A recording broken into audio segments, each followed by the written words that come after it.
parents are very, very loving and caring, as I've heard from Prabhuji. So they did a lot of samskaras. Those are needed for begetting a very nice child. And his father, especially, he prayed to Lord Ram a lot. And by their prayers, His Grace Mathuradish Prabhuji appeared on this auspicious day of Ram Navami. So today is the appearance day of Prabhuji. And the ones who don't understand appearance day, it means birthday.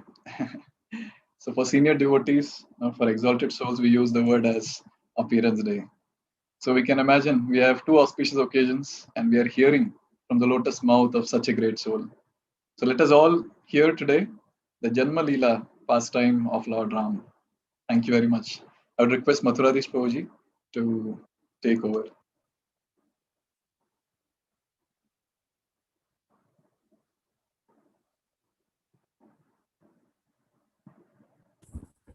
हरे कृष्ण।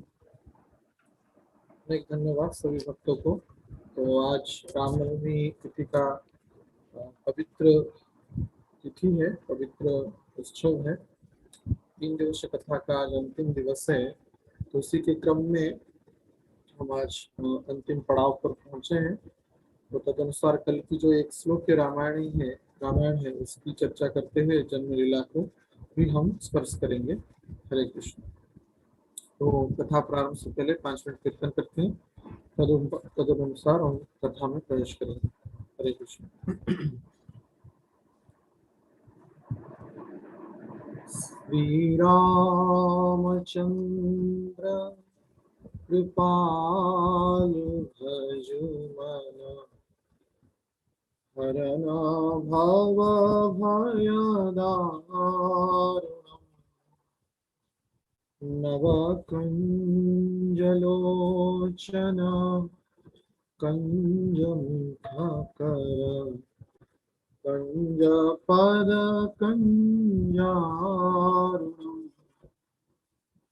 श्रीराम श्रीराम कंदर्पगणिका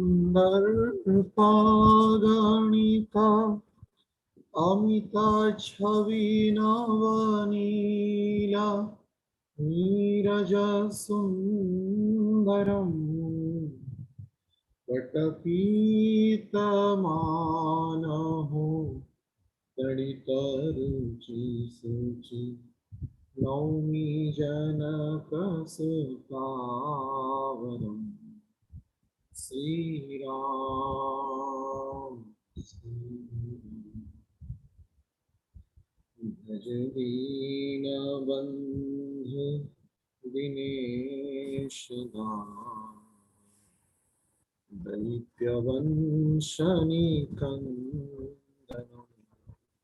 रघुनन्दनानन्द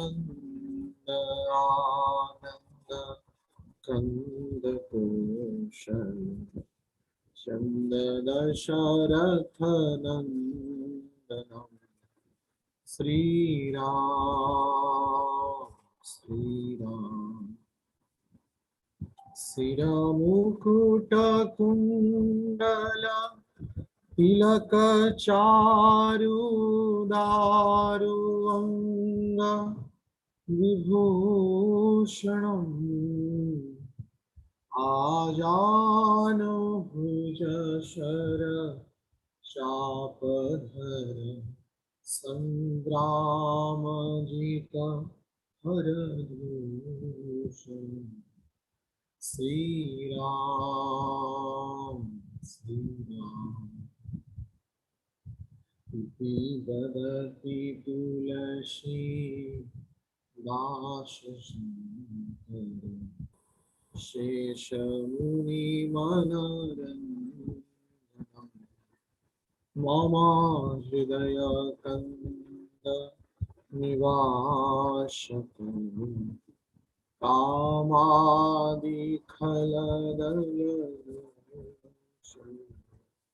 श्रीरामचन्द्र कृपालु भजुमन हरण भवभयदारुणम् नवकञ्जलोचन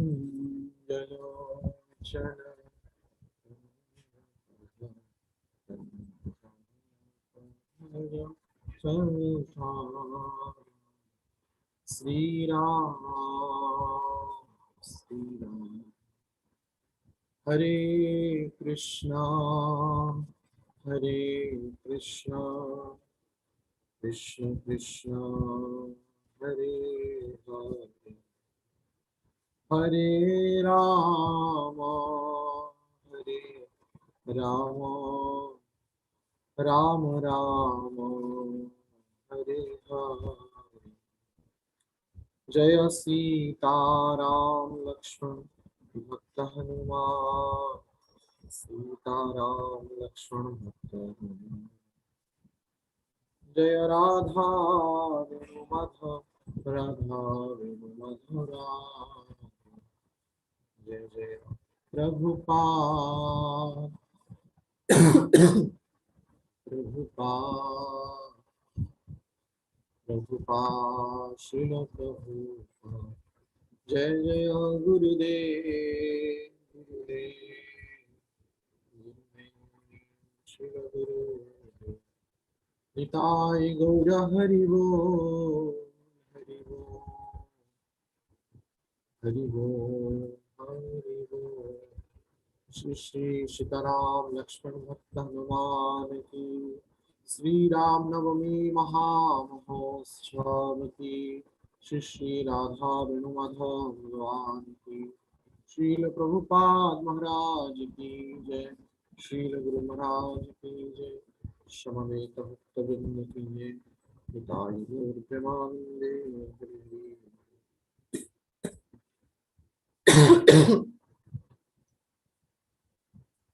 ॐ ज्ञानतिमिरान्धस्य ज्ञानाञ्जनशलाकया चक्षुर्मिलितं येन तस्मै श्रीगुरवे नमः। नमो विष्णुपादाय कृष्णपृष्ठाय भूतले, श्रीमते भक्तिवेदान्तस्वामीति नामिने। नमस्ते सारस्वती देवे गौरवाणी प्रचारिणे, निर्विशेष शून्यवादी पाश्चात्य देशतारिणे। जय श्री कृष्ण चैतन्य प्रभु नित्यानंद, श्री अद्वैत गदाधर शिवासादि गौरभक्तवृंद। हरे कृष्णा कृष्ण कृष्ण हरे हरे, हरे राम राम राम हरे हरे। मूकं करोति वाचालं पङ्गुं लङ्घयते गिरि, यत्कृपातमहं वन्दे श्रीगुरो दिनतां परमानन्दमाधवम्। ॐ नमो भगवते वासुदेवाय, ॐ नमो भगवते वासुदेवाय, ॐ नमो भगवते वासुदेवाय। हरे कृष्ण। तो सभी भक्तों को आज की अंतिम यह कथा में स्वागत है, हार्दिक शुभकामना है। विशेष करके इस्कॉन व्हाइटफील्ड बेंगलोर के जुड़े हुए सभी भक्तों का पुनः स्वागत करते हैं। तो ज्यादा विलंब न करते हुए जो कल की चर्चा जहाँ पर हम छोड़े हुए थे वहां से पुनः प्रारंभ करते हैं, और तदनुसार अंतिम में जन्म प्रश्न की हम स्पर्श करेंगे। हरे कृष्ण। ग्रंथराज श्रीमद् भागवतम के नवम स्कंद के 10वें और 11वें अध्याय में भगवान राम जी के अद्भुत चरित्र के बारे में संक्षिप्त रूप में सुखदेव गोस्वामी परीक्षित महाराज को वर्णन किए। और जो एक श्लोक की रामायण जो हम कहते हैं, जो कि हम नहीं कहते, ये श्रीधर स्वामी इसको कहते हैं टीका में। जैसे कि मूल श्लोक इस प्रकार का है, वर्थे त्यक्तराज्यं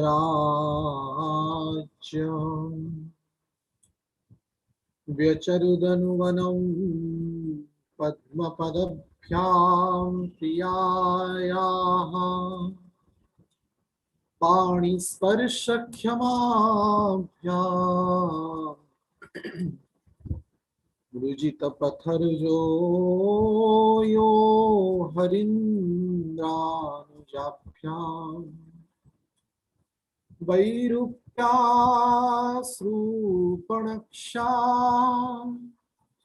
प्रिय विरहरुसारोपित वृजुम्भा त्रस्ताद्भिबद्ध सेतु खलदवनः कौशलेन्द्रोऽवतान्नः।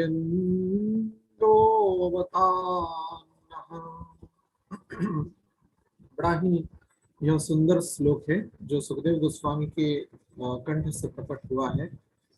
तो हम कल इस श्लोक के चर्चा में जो पूर्ण सतकोटि रामायण जिस इस एक श्लोक में ही निहित है, सुखदेव गोस्वामी जिसकी वर्णना कर रहे हैं, इसको श्रीधर स्वामी इसकी टीका में कहते हैं ग्रंथ कोटि भरा कीर्ण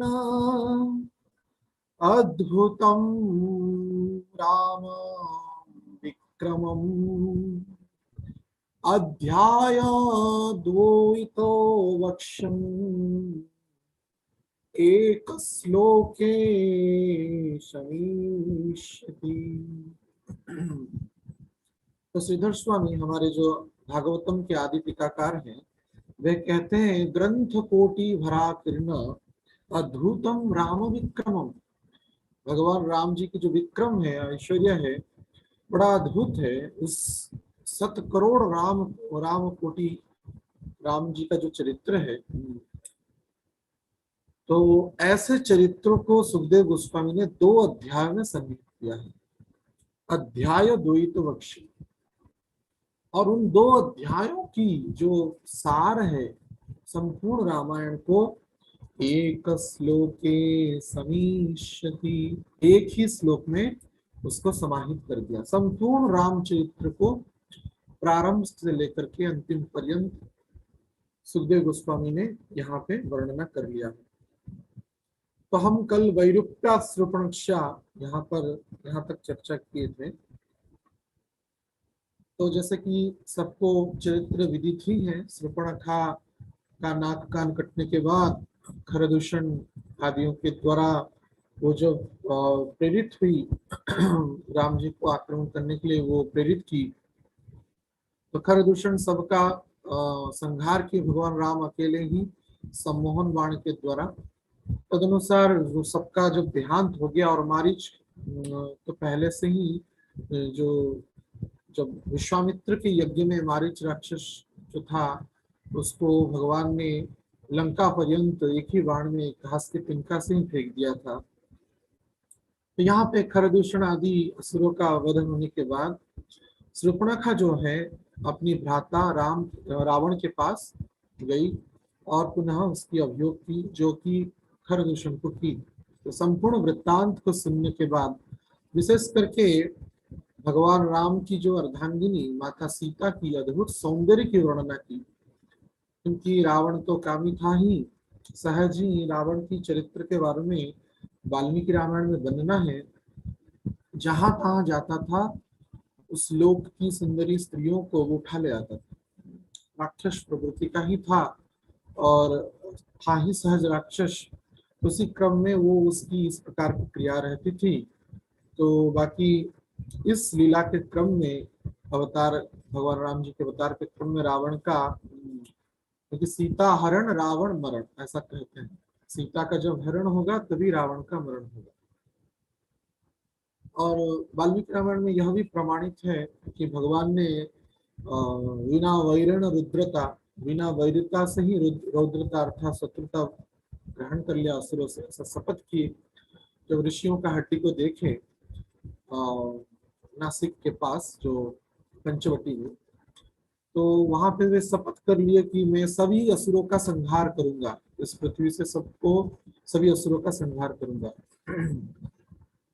तो शास्त्रों में अनेक दोषों के बारे में वर्णना किया गया है। एक दोष है बिना रौद्रेण वैरता, अर्थात बिना शत्रुता से किसी से, वैरिक से किसी को शत्रु मान लेना, ये एक दोष है। तो व्यावहारिक दृष्टि से राम जी में भी यह दोष लग गया। इसलिए माता सीता ने ऐसा विचार किया कि नहीं, कुछ तो कारण हो जिसके कारण भगवान राम असुरों का वध करे। बिना कारण से कैसे वध कर सकते हैं? तो इसलिए एक कारण भी बनाए माता सीता ने। सीता हरण होगा तो रावण का मरण होगा, ऐसा वाल्मीकि जी भी अपने श्लोकों में वर्णना करते हैं। तो यहाँ पे जो शब्द आया है कि प्रिया विरह रुषारोपित, प्रिया अर्थात सीता जी की विरह में रोषित अर्थात क्रोधित हो गए भगवान राम, और क्या किए ना, असुरों का संहार करने का संकल्प ले लिया। कूर्म पुराण में इस संदर्भ में बड़ी सुंदर कथा है कि भगवान राम जब यह कहे कि माता सीता को अभी आपका हरण की लीला होने वाला है और जो दुष्ट राक्षस आपकी दिव्य शरीर को तो स्पर्श नहीं कर सकता है, इसलिए माया सीता को वे प्रकट की। तो रावण जब सीता जी का हरण करने से पहले भगवान राम ने माया सीता का प्राकट्य किया, जो लक्ष्मण भी उससे विदित नहीं थे। तो एकांत में यह लीला संगठित हुआ था। उसके बाद प्रश्न उठता है कि अग्नि में माता सीता प्रवेश कर गए, तो माता सीता तो परम पतिव्रता नारी है और अग्नि भी एक पुरुष ही है। यहाँ पे कुछ टीकाकार प्रश्न करते हैं कि माता सीता एक सती नारी होते हुए अग्नि में कैसे प्रवेश कर गया? अग्नि यद्यपि परम पवित्र है, व्यवहारिक दृष्टि से इसमें कोई दोष है नहीं, लेकिन फिर भी अग्नि एक देवता है। तो कूर्म पुराण में इसकी वर्णना कहा गया है। तो अग्नि के शरण में माता सीता गए नहीं, अग्नि के सहित स्वाहा, अग्नि की जो पत्नी है परम पतिव्रता माता स्वाहा, जो अग्नि की पत्नी है, वे प्रकट हुए और माता सीता को अपनी अंक में बिठा करके स्वाहा जी ने, माता स्वाहा ने माता सीता को अपने अंक में बिठा करके पाताल, अग्नि के रास्ते से पाताल मार्ग में वे गए और पाताल में अर्थात जो भूदेवी है उनके शरण में माता सीता को संरक्षित रखा। तो इसलिए माता सीता पूर्णतः स्वाहा तथा माता भूदेवी के शरण में इस अवधि तक रहे। और माया सीता जब का हरण हो गया और रावण का मरण हो गया और विभीषण के अनुरोध से तथा भगवान राम जी के संदेश को, हनुमान जी के संदेश को प्राप्त कर करके माता सीता पालकी में, जो माया सीता जो है पालकी में आई और पुनः अग्नि परीक्षा का विधान इसलिए किया गया जिसके कारण, जिससे वो प्रवेश किए थे अग्नि के मार्ग में स्वाहा के शरण में होते हैं, तो वो पुनः प्रकट हो जाए। इसके कारण माता सीता इस प्रकार की विविधता लीला को प्रकट की और वैसा ही हुआ। अग्नि परीक्षा के क्रम में माता सीता पुनः वही माता भूदेवी से तथा स्वाहा देवी से प्रकट होकर के पुनः राम जी के शरण में आ गए। तो प्रिया की विरह में अर्थात भगवान राम अपनी जो नित्य जो सहचरी सीता जी की वियोग में अत्यंत क्रोधित हुए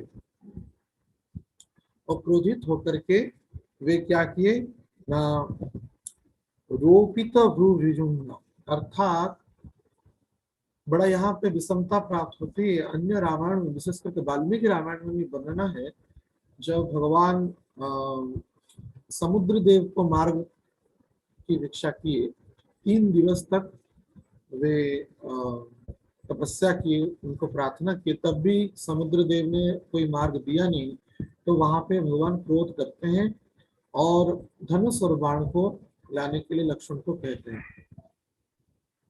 ये जो समुद्र है गंभीर होकर के रह रहे, मेरा कोई उत्तर नहीं दे रहे हैं, इसी कारण विनम्रता का जो वाक्य है ये नहीं समझ रहे, इसलिए इनको इस प्रकार के वचनों का देना बड़ा आवश्यक है, अर्थात क्रोध की आवश्यकता है। लेकिन यहाँ पे सुखदेव गोस्वामी जो वर्णना करते हैं, यहाँ पे धनुष और बाण की वर्णना नहीं करते। यहाँ पे वे कहते हैं जो भगवान राम का जो भ्रुकुटी है वही धनु है। जैसे भ्रुकुटी जो है ये धनु के आकार में ही, सभी मनुष्य का नहीं। तो भगवान राम का तो विशालाक्ष चक्षु है, कर्ण पर्यंत खींचा हुआ चक्षु है, तो उसके ऊपर जो भ्रुकुटी है, जो वो ही क्रोध में जब ऐसे भगवान दर्शन किए समुद्र देव को, तो उसी क्रोध का भ्रुकुटी ही धनुष और भगवान का दृष्टि ही वाण के रूप में कार्य किया। ये सुखदेव गोस्वामी की वर्णना है। वैसे ही हमारे गुरु महाराज कहते हैं कि भगवान कृष्ण की जो चक्षु है वो भक्तों के हृदय को कटार के जैसा आघात करता है और प्रेम में वे पागल हो जाते हैं। सावर की दृष्टि मानो तिरछी कटारी। गुरु महाराज कहते हैं सावरे की जो दृष्टि है वो तिरछी कटारी की जैसा है। कटारी अर्थात छुरी, तिरछी चितवन है। इस संदर्भ में हम देख सकते हैं राधा रमन जी का जो विग्रह है, बड़ा कटीली उनकी नयन है, तो भक्तों के हृदय को प्रेम से आघात करता है। तो ऐसे भगवान की जो दृष्टि है यहाँ पे क्रोध परिपूर्ण था। उसी क्रम में भगवान राम ने जब इस प्रकार का क्रोध चितवन से समुद्र को दृष्टि डाला, तो समुद्र ने विप्र स्वरूप में प्रकट हुए और मार्की वावनिशा में संपूर्ण विवरणी प्रदान की। तो यहाँ पे प्रश्न उठता है, माता सीता का जब वे वनगमन के उपरांत में जब माता सीता का हरण हुआ, तो यहाँ पे प्रश्न उठता है जो भगवान सर्वज्ञ है, ऐसे सर्वज्ञ भगवान कैसे दर दर भटक रहे हैं और माता सीता को ढूंढ रहे हैं, इसकी रहस्य क्या है। तो इस संदर्भ में जब हनुमान जी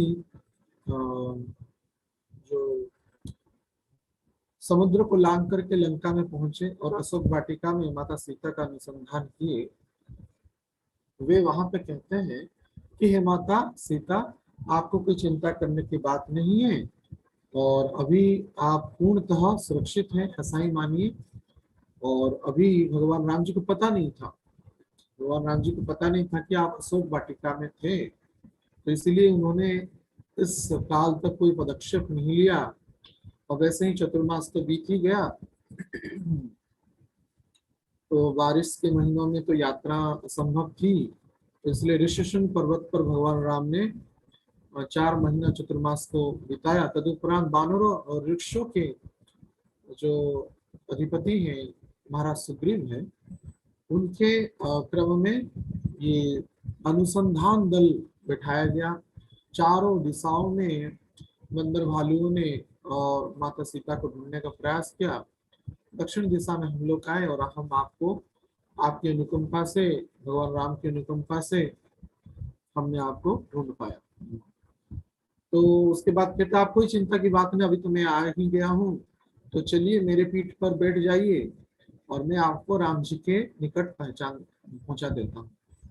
माता सीता तो पहले मना किए, अनेक प्रकार का बहाना किए कि ये है वो है। उसके बाद कहेगी नहीं, कई प्रकार की बहाना करते थे और हनुमान जी सब बात को टालते ही जाते थे। एक बार में कहते हैं कि तुम्हें तुम्हारे पीठ पर बैठ जाऊंगी और पता नहीं तुम इतनी तेजी से तुम उड़ोगे तो मैं उस हवा को सहन नहीं कर सकती हूँ, तो मैं सुकुमारी सीता वहां पर गिर जाऊंगी।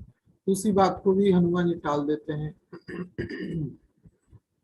तदुपरांत सीता जी कहते हैं कि असुर लोग जो हैं पीछे से बाण मार देंगे और बाण से मैं आघात हो जाऊंगी, मैं मर जाऊंगी।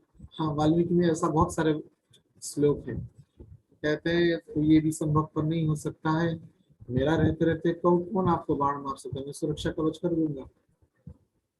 तदुपरांत कहते हैं पता नहीं समुद्र को देख के मैं भयभीत हो जाऊंगी, नीचे इतना बड़ा समुद्र है, वहां भी गिर जाऊंगी तो बड़े बड़े जो तिमी तिमिंगल मुझे खा जाएंगे।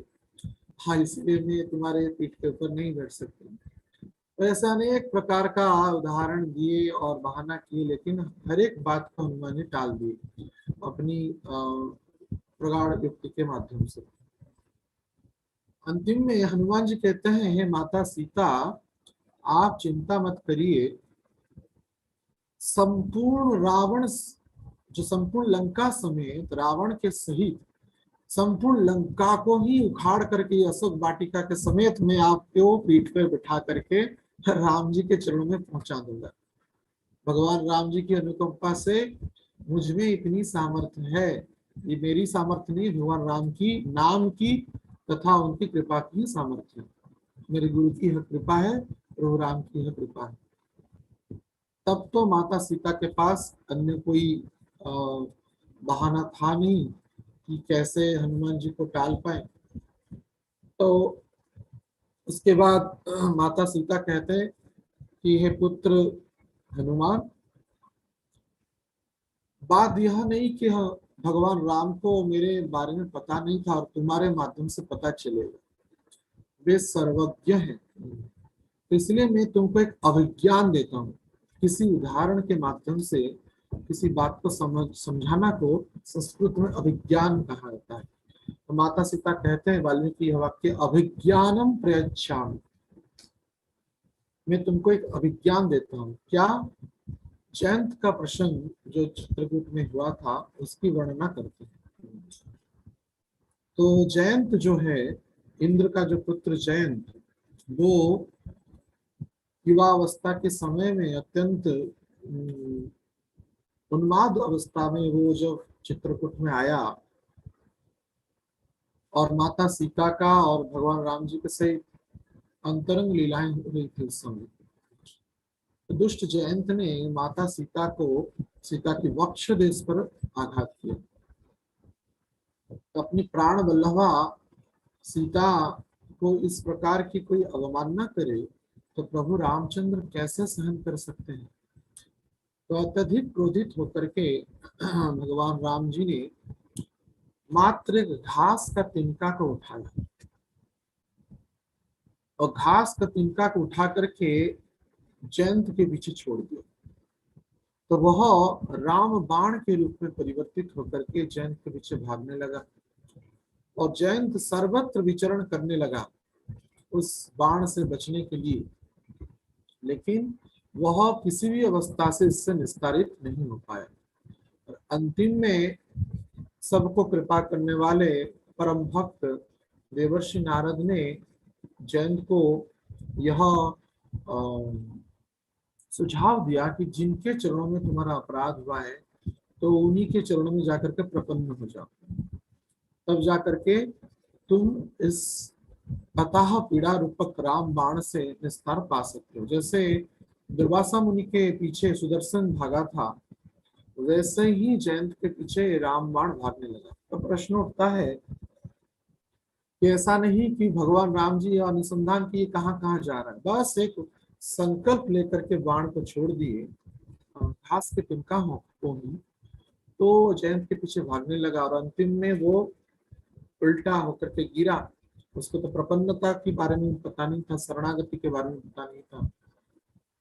उल्टा होकर के जब वो गिरा सीता जी के चरणों में ही, तो सीता जी तो जगत जननी है, अत्यंत कृपालु है, दयालु है, तो उन्होंने भगवान राम जी को कह करके उसको क्षमा कर प्रदान करने के लिए अनुरोध किया।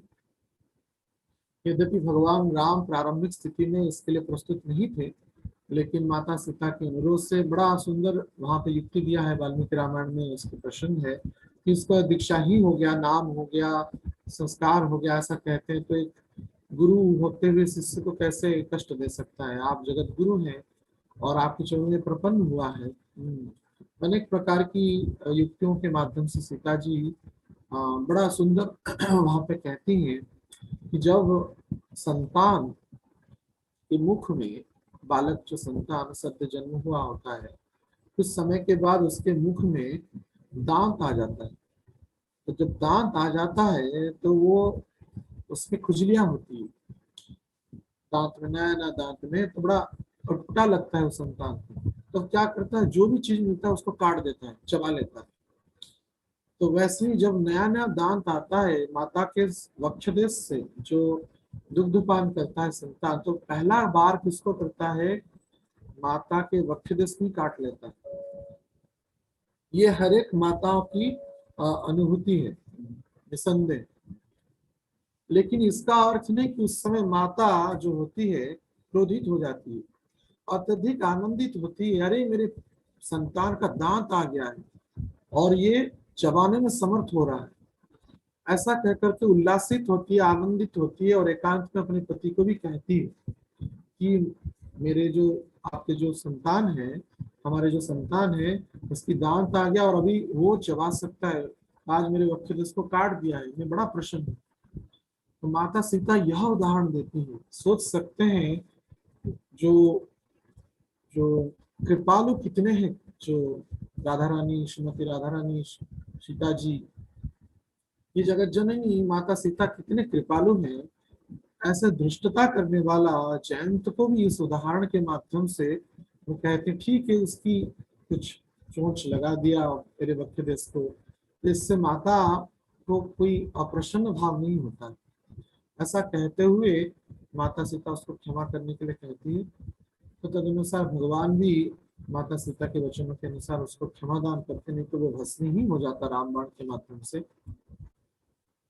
लेकिन दोष जो किया है और बाण तो प्रकट ही हो गया है, इसका निधान ना होते हुए अपने तृणीर में लौटेगा नहीं, और ये प्रत्यक्ष रामबाण है। तो भगवान क्या करते हैं, दंड विधान के स्वरूप जैन का एक आंख को फोड़ देते हैं, तो एक आंख उसका नष्ट हो जाता है, बाकी उसको जीवित रखते हैं और आशीर्वाद भी देते हैं कि तुम्हारे माध्यम से पितृपुरुष गणों को पिंडदान के क्रम में तुम्हारे माध्यम से खाद्य मिलेगा, प्रसाद मिलेगा।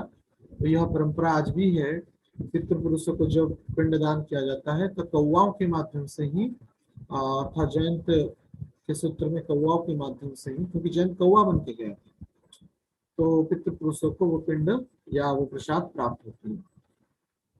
तो माता सीता यह अभिज्ञान देते हुए कहते हैं, सोचिए हनुमान जी, जिन राम भगवान सर्वज्ञ भगवान एक बाण घास का तिनका को अनुसंधान किए तो ब्रह्मांड पर ये भ्रमण करता रहा, लेकिन उसको कोई मुक्ति नहीं मिला, उसको कोई शरण नहीं दिया। तो जब रावण ने मेरा हरण किया, क्या जटायु ने बोला नहीं था? जटायु ने तो बोल ही दिया था कि रावण ने ही इसका हरण कर लिया। यद्यपि व्यावहारिक दृष्टि में वर्णना नहीं है कि रावण कहाँ रहता था, यह इसके बारे में पता नहीं था, लेकिन भगवान तो सर्वज्ञ है। और उसी वाल्मीकि रामायण में वर्णना है, महाराज रघु को आक्रमण किया था रावण ने एक बार। महाराज जो रघु थे उनके पूर्वज थे, हाँ, तो क्या पूर्वजों के माध्यम से क्या भगवान राम अपने पूर्वजों के इतिहास के बारे में जानते नहीं थे? महाराज रघु, दिलीप, हाँ, खट्वांग आदि का इतिहास नहीं जानते थे क्या? क्या उनको पता नहीं था कि रावण कहाँ पे? और सर्वत्र उस समय हेडलाइन में ही रावण रहता था, क्योंकि जितने भी, जैसे आजकल न्यूज में कोरोना ही हेडलाइन है, वैसे ही उस समय के जितने भी समाचारों में रावण का ही नाम रहता, क्योंकि जितने भी लोग थे इस संसार में, जितने भी लोग थे, सबके ऊपर रावण का आधिपत्य था।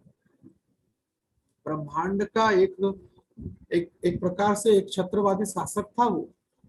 क्या भगवान राम को यह भी नहीं पता था कि रावण कौन है? निश्चित रूप से पता। और सुग्रीव आदि भी बोले, हाँ, कि रावण ने ही ये भगवान माता सीता को हरण करके ले रहे थे और माता सीता ने आभूषणों को डाला था नीचे, उसको भी संग्रह किए थे बंदरों ने। तो भगवान राम सर्वोपरि वे तो सर्वज्ञ भी है, कोई अन्य सूत्र से पता चले या ना चले, हुए तो सर्वज्ञ ही है। बस एक बात कहते, जहां पे भी रावण है, एक घास का तिनका जाओ और रावण को भस्म कर लो और सीता जी को ले आओ, तो तुरंत ही कार्य हो जाता। लेकिन ऐसा क्यों नहीं किए? क्योंकि सीता जी कहते हैं कि मुझे पता है कि मेरा लक्ष्मण जी के चरणों में अपराध हुआ, इसी कारण ही भगवान राम ने अब तक मेरा उद्धार नहीं किया है। तो ये अभिज्ञान के माध्यम से हनुमान जी को माता सीता यह ज्ञान देते हैं। तो पुनः हनुमान जी प्रश्न करते हैं, क्या अपराध हो सकता है? आप तो समस्त अपराधों से मुक्त हैं माता। बोले नहीं, जब भगवान राम मारीच जब पुकारा, हे लक्ष्मण हे सीते, माया मारीच ने राम जी के शब्द में यह पुकारने लगा, तो माता सीता लक्ष्मण जी को राम जी की सहायता के लिए प्रेरित की। लेकिन लक्ष्मण जी को पता था कि जगत में कोई भी ऐसा पुरुष नहीं, कोई भी ऐसा शक्ति नहीं जो राम जी को आघात दे सकता है, उनको पराभूत कर सकता है। लेकिन माता सीता सहज स्नेह और प्रेम के कारण, ये तो लीला ही थी, उसी क्रम में राम जी की सहायता के लिए लक्ष्मण जी को प्रेरित किया। लेकिन लक्ष्मण जी इसके लिए राजी नहीं थे, क्योंकि राम जी का ही आज्ञा था कि सीता जी का सुरक्षा करने का, क्योंकि वन में एकांत स्थान में इस प्रकार की निर्जन कुटिया में रहना माता सीता के लिए सुरक्षित नहीं था। लेकिन वाल्मीकि रामायण में वाक्य प्राप्त होती है, माता सीता ने ऐसा कटु वचन लक्ष्मण जी को कहा, हम अपने मुख में भी नहीं बोल सकते। ऐसा भयंकर वचनों का आरोप को लगाया, ऐसा भी कहे कि तुम मुझे भोग करना चाहते हो। ऐसा अद्भुत बड़ा लीला हुआ। तो वो लक्ष्मण जी कान में हाथ दे दिए कि हे माता सीता, बस अब मैं यह नहीं सुन सकता हूँ, आपकी आज्ञा को सिरधार्य करते हुए मैं अभी जा रहा हूँ, लेकिन ये लक्ष्मण रेखा के दायरे में आप रहिएगा, तो कोई भी ब्रह्मांड का शक्ति आपको हानि नहीं पहुंचा सकता, ऐसा लक्ष्मण कहे। लेकिन क्योंकि लक्ष्मण जी की जो लक्ष्मण रेखा है तथा उनके वचनों को सम्मान नहीं किए माता सीता, जो माया सीता ही थी, तो पहले से ही सीता जी तो स्वाहा के संरक्षण में दुखी माता के निकट थी। तो बाद में रावण ने आकर के कपट संन्यास का वेश में उन्होंने माता सीता का हरण किया। तो यह अपराध के कारण जब भगवान राम अवगत हुए गुरु तत्व लक्ष्मण जी के चरणों में सीता जी का अपराध हुआ है, इसके कारण उनकी सुरक्षा का वे कुछ भी प्रयास नहीं किए तत्वगत दृष्टि से। लेकिन तुरंत ही उसका समाधान वो कर सकते थे, लेकिन ये जो वैष्णव अपराध हुआ, गुरु अपराध हुआ, लक्ष्मण जो है गुरु तत्व है, इसी कारण भगवान इतने इस संदर्भ में गंभीर रहते हैं। अपने प्रिया, जो यहाँ पे कहा गया है प्रियायाः, जो कि प्रिय विरह, तो जो प्रिया के विरह में जो बड़ा विचलित रहते थे, व्याकुल रहते थे, ऐसे राम गुरु तत्व लक्ष्मण के चरणों में अपराध को स्वीकारे नहीं। तो इसलिए माता सीता कहे ये कोई आवश्यकता नहीं है, तो भगवान राम निश्चित रूप से अब मेरा उद्धार करेंगे, क्योंकि मुझे बोलने का अवसर नहीं था। तो जिसके चरणों में अपराध हुआ है उसको यह वचन पहुंचाने की आवश्यकता है, अर्थात लक्ष्मण जी को। तो उसी बात को अवधि भाषा में कहते हैं गुरु महाराज, अनुज समेत गयऊ प्रभु चरणा, दीन बंधु प्रणतारति हरणा। अनुज समेत, अनुज के समेत, पहले अनुज का नाम लिया, अनुज अर्थात लक्ष्मण, रामानुज, राम के अनुज लक्ष्मण, अनुज समेत गयो प्रभु चरण। इसलिए है हनुमान जी, आप जब जाइएगा, ये जो भगवान ने तो राम दिया था राम जी ने मुद्रिका दिया था, और सीता जी ने जो चूड़ामणि है, जो मस्तक की आभूषण है, श्रृंगार किया जाता है, केसर में विन्यास किया जाता है, ऐसे चूड़ामणि को जो प्रदान किया, तो कहे कि तुम जाकर के पहले अनुज को प्रणाम करना। और जब हनुमान जी गए चूड़ामणि को लेकर के, माता सीता का संदेश को लेकर के भगवान राम जी के समीप, और पहले लक्ष्मण जी को प्रणाम किए सीता जी की ओर से, और जब समस्त बातों से लक्ष्मण जी अवगत हुए तो क्रंदन करने लगे लक्ष्मण जी कि हे भ्राता राम, आप इतनी सी छोटी सी अपराध के लिए आप माता सीता को इतना बड़ा दंड दे दिए। स्वाभाविक रूप से लक्ष्मण जी क्रंदन करने लगे और कहे हुए हमारी माता है, कुछ भी हम कह सकते हैं, तो लेकिन आपने इतना बड़ा दंड उनको दे दिया, ये मेरे समझ से बाहर है। बड़ी विरह भाव से, ग्लानि भाव से लक्ष्मण जी रोने लगे। लक्ष्मण जी का कैसे भाव है और उनकी कैसी अद्भुत मर्यादा है, इस संदर्भ में भी वाल्मीकि रामायण में प्रदान किया गया है। गुरु तत्व लक्ष्मण जगन माता सीता जी को कैसा सम्मान करते थे। जब ऋषिशृंग पर्वत पर बंदरों ने सुग्रीव जी को दिया था माता सीता का आभूषण, तो माता सीता के आभूषण को प्राप्त करके वे संरक्षित रखे थे, सुरक्षित रखे थे। तो भगवान राम जी के साथ उनका जब मित्रता हुआ तो सुग्रीव जी ने उन आभूषण को दिखाया भगवान राम को। तो आभूषण को देख करके राम जी विभोर हो गए, क्योंकि वे पहचानते थे कि मेरे प्रिया सीता जी के आभूषण है, जो माता अरुंधति ने उनको प्रदान किया था, दिव्य आभूषण थे वो सब।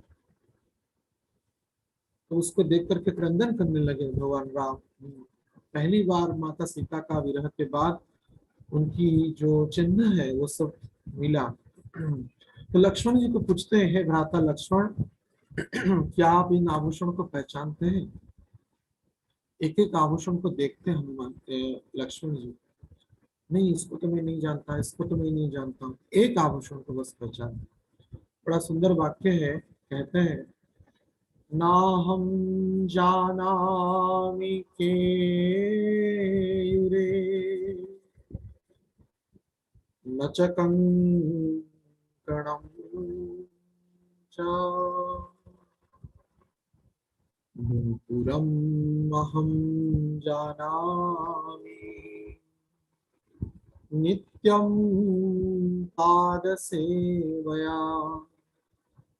ना हम जानामि केयूरे, मैं केयूर जो आभूषण है उसको नहीं जानता।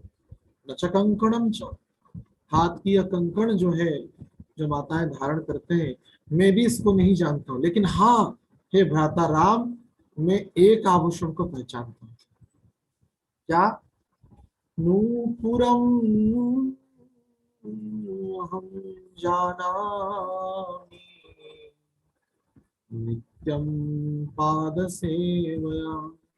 मैं नूपुर को जानता हूँ, पैंजन जो है, नूपुर जो है उसको मैं पहचानता हूँ। क्यों?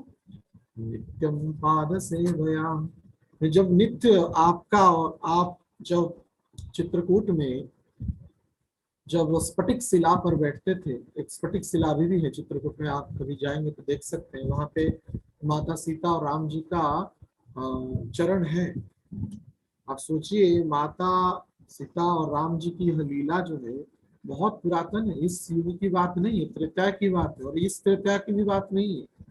अभी हाल ही में जो कली से पहले द्वापर गया और द्वापर से पहले जो त्रेता आया, उसकी यह बात नहीं है।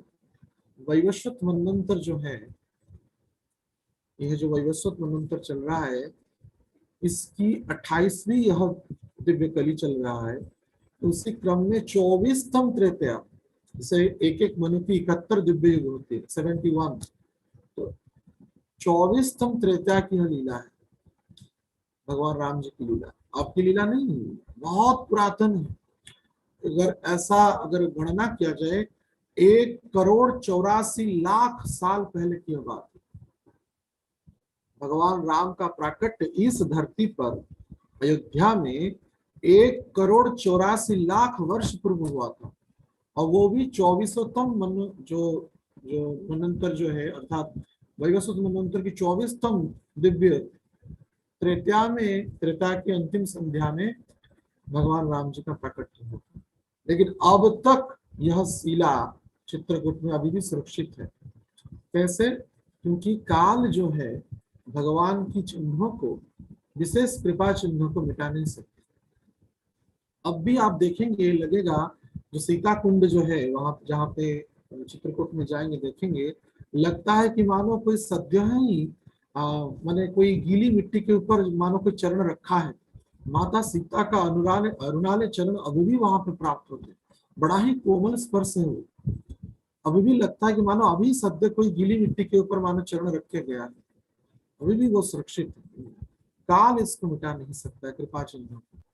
तो ऐसे जहाँ पे स्फटिक शिला पर भगवान राम और सीता जी का चरण की सेवा करते थे, लक्ष्मण जी मंदाकिनी से जल ला करके भगवान राम का सीता को चरण को धौत करते थे और उनमें पुष्प अर्घ्य प्रदान करते थे।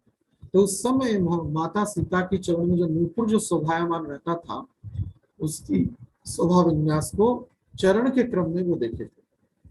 इसका अर्थ यह है, लक्ष्मण माता सीता के चरणों के ऊपर भी कभी नहीं देखे। अब मुखमंडल की तो बात बड़ी दूर दूर की बात है। तो कैसा मर्यादा रहता था पहले काल में, तो आज का तो बोलना ही नहीं है। आज की स्थिति जो रहती है, देवर भाभी आदि की जो संबंध है, उसकी मर्यादा पूर्णतः नष्ट ही हो गया है। लेकिन लक्ष्मण जी क्रंदन करते हुए भगवान राम को कहते हैं, इतनी छोटी सी अपराध के कारण जो मेरी माँ है, मुझे कुछ भी कह सकते हैं, मुझे कुछ भी भला बुरा कह सकते हैं, लेकिन आपने उनको इतना दंड दे दिया। तो विह्वल हो गए, मूर्छित हो गए लक्ष्मण जी, ऐसा क्रंदन करते करते मूर्छित हो गए। और भगवान राम ने उनको पुनः उनको बाह्यावस्था को लाया और बोले, हे लक्ष्मण, कोई चिंता की बात नहीं, ये भगवत लीला थी और यह जो भी है जगत शिक्षा के लिए यह अनिवार्य था। अब बस विलंब नहीं होगा। तुरंत ही भगवान ने लंका की ओर कूच कर दिया। तो कहने का उद्देश्य यह है, सीता जी यह प्रकट करके कह रहे हैं कि नहीं, जब अपराध हो जाता है मुझ भगवान की प्रेयसी का भी, तब भी गुरु तत्व के चरण में, तब भी भगवान उसको उनको क्षमा नहीं करते। तो साधारण मनुष्य की क्या बात करें। तो भगवान राम अपने नित्य प्रेयसी सीता जी को क्षमा नहीं करते हैं, अगर साधारण जीव अगर ऐसे गुरु तत्व के चरण में अपराध करेगा तो कहना ही क्या है, इसका कोई पारावार ही नहीं, निसंदेह। तो इस प्रकार के अभिज्ञान के माध्यम से माता सीता हनुमान जी को यह ज्ञान देते हैं और तदनुसार हनुमान जी उस वाक्य को भगवान के निकट में पहुंचाते हैं और क्षमा प्रार्थना के तदुपरांत भगवान राम तुरंत ही लंका की ओर कूच कर लेते हैं। हरिंद्रानुजाभ्याम, हरि अर्थात हरिंद्र अर्थात बंदर जो है, भालू है, या जो हनुमान जी हैं, नल नील हैं, सुग्रीव हैं, समस्त करोड़ों जो बंदर थे, भालू थे, ब्रह्मांड के सभी ने इस राम रावण के युद्ध में सम्मिलित हुए। बड़ा ही विशाल युद्ध था। ऐसे इस जगत में महाभारत युद्ध को सबसे विशाल कहा जाता है, लेकिन महाभारत युद्ध जो है भगवान राम और रावण के से जो युद्ध होता, उसके आगे कुछ भी नहीं। आप सोचिए, वर्णना है वाल्मीकि रामायण में, जैसे कहा गया, त्रस्ताद भी बद्ध सेतु, वे बद्ध सेतु अर्थात सेतु का निर्माण किया। श्लोक में कहा गया है अंतिम पंक्तियों में कि बद्ध सेतु, सेतु का निर्माण किया, किस लिए? लंका के कूच के लिए, क्योंकि जल का ही पथ था, तो अन्य कोई आकाश मार्ग तो था ही नहीं। यद्यपि हनुमान जी भी सबको बैठा करके ले सकते थे जैसे वे गए थे, लेकिन फिर भी यहाँ पे व्यवहारिक दृष्टि से उनको उस पार से उस पार पहुंचना था। एक द्वीप था वो लंका जो है, जो शिव जी के द्वारा निर्माण किया गया था, बाद में उसको कुबेर ने प्राप्त किया था, कुबेर से रावण ने छीन लिया था। तो वह जो दिव्य सुवर्णपुरी जो थी, लंका थी, एक द्वीप था, आज भी है श्रीलंका जो है। तो वहां तक पहुंचने की जो दूरी थी, कालांतर में जैसे वर्णना है वाल्मीकि रामायण में, जो सेतु की जो चौड़ाई थी कितनी, 120 किलोमीटर। सोचिए, 120 किलोमीटर की चौड़ाई थी उस सेतु की, और लंबाई कितनी थी, 1200 किलोमीटर। 1200 किलोमीटर, जो आज प्रतीत नहीं होता है। ऐसे देखा जाए तो आज की जो भौगोलिक परिस्थिति है, इसी के क्रम में भारत से जो श्रीलंका की दूरी बड़ी कम है, ज्यादा नहीं, लेकिन वो रामायण के वर्णना के अनुसार 1200 किलोमीटर, अर्थात मानो यहाँ पे बेंगलोर की ही दूरी हो सकती, शायद दिल्ली से बेंगलोर की दूरी वही 1500-1600 होगा लगभग। इतनी लंबी उसकी दूरी थी और चौड़ाई 120 किलोमीटर, अर्थात हम यहाँ पे नोएडा में है, अभी नोएडा से वृंदावन की दूरी लगभग इतनी चौड़ा उस पुल था। और किसका? ऐसा नहीं कि कोई बनावटी वो पुल था, भगवान राम के नाम से अंकित एक एक पत्थर में वो पुल बना था। सोचिए, जो कि जो पुल है, जो एक एक पत्थर जल के ऊपर तैर रहा। अभी भी रामेश्वरम के आसपास कहाँ पे रामशिला हमने दर्शन किया है। जब रामेश्वरम का दर्शन करेंगे, निकटवर्ती मंदिरों में कुछ जगहों पे वो पत्थर प्राप्त होते हैं, उसको आप हाथ में उठाएंगे तो बड़े वजनदार हैं, लेकिन जल में छोड़ देंगे तो वो तैरता है। राम नाम की महिमा है। आज से 1,84,00,000 साल पहले जो लीला संगठित हुआ था, इसकी महिमा, उसकी दिव्यता आज भी देखने को प्राप्त होती है। तो इतनी वर्णना है वाल्मीकि रामायण में। त्रस्ताद्विबद्ध सेतु, अर्थात वो बद्ध सेतु, सेतु को जो पार किए समस्त वानर वृक्ष भगवान राम जी को अग्रगण्य करते हुए, तो वो सेतु भी कम पड़ गई। इतनी बड़ी विशाल सेना थी, मानो यहाँ से 1200 किलोमीटर पर्यंत कोई एक सेना खड़ा होगा, और खचाखच भरा था, खचाखच भरे थे। ऐसा नहीं कि कुछ जगह रिक्त था, और निरंतर वो सेनाएं चलती ही रहती। इतनी बड़ी सेना थी, 120 किलोमीटर की चौड़ाई में कोई एक सेना खड़ा होगा, कोई सोच सकता है क्या? हमारी चिंता से परे, अचिंत्य भेदाभेद है। महाप्रभु बोलते हैं ये जो तत्व है अचिंत्य भेदाभेद तत्व है, हमारी चिंता से परे है। जो भौतिक, जो वैज्ञानिक है, साइंटिस्ट है, ये लोग अपने दुष्ट बुद्धि के द्वारा उसको जान ही नहीं सकते, पहचान ही नहीं सकते, समझ ही नहीं सकते।